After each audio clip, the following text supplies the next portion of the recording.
Lakers Nation, what is going on? So it looks like we missed out on another key free agent that I wanted, and that is Sadiq Bey from the Atlanta Hawks. He decided to leave their team to join the Washington Wizards on a 3-year deal worth about $20 million. So I think this is very interesting. They're pretty much rebuilding. They just drafted Alex Sarr, number 2 overall.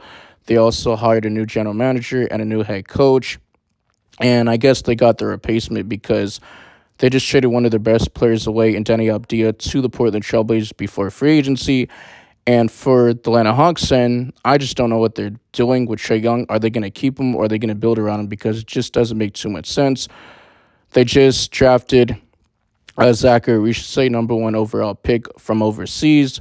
DeJounte Murray just got traded to the New Orleans Pelicans before free agency. So we'll see what happens. Now for the Lakers, then we continue to miss out on key free agents: Klay Thompson, DeMar DeRozan, Jonas Valanciunas, James Harden. And not only that, LeBron James is willing to take a pay cut up to $20 million for a top level player. So those guys are off the table. Now, we'll say Gary Trent Jr. has been linked to the Lakers, but I'm not going to hold my breath for it because we've been seeing the same story.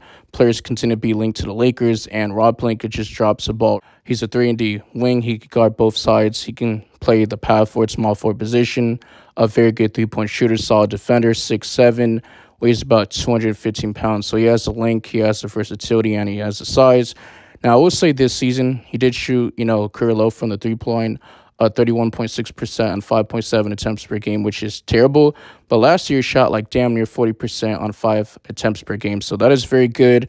But he did average around 13.7 points per game, shooting 41.6% from the field, 6.5 rebounds, 1.5 assists, 0.2 blocks, 0.8 steals. And I will say he did have like a surgery underwent back in March 27 to repair the torn ACL in his left knee. Impact, given that recoveries from the ACL tears for basketball players can often take between up to 8 to 12 months. So I know he's likely to be sidelined for at least the early part of the 2024-25 NBA season. So it is a risk, but the Lakers, they're looking to do some salary dump trades involving Cam Reddish and Christian Wood. So they're more high on Jackson Hayes. They want to keep him over those two guys. And the Lakers, at least they got some flexibility. No more mid-level exception, the full one, which was around $13 million for a top-level player. But the Lakers got the taxpayer exception, which is around like $5 million or $6 million. So hopefully the Lakers can get a Gary Trent Jr. with that $5 million or $6 million. But like I said, I'm not going to continue to hold my breath on this. And it's very frustrating as a diehard Lakers fan because pretty much we're like the only team in the NBA that hasn't made any moves. So make sure you guys like the video. Really help the channel a lot. The algorithm, that way you guys can push it to a bigger audience. Also subscribe. We're on the road to 3K subs.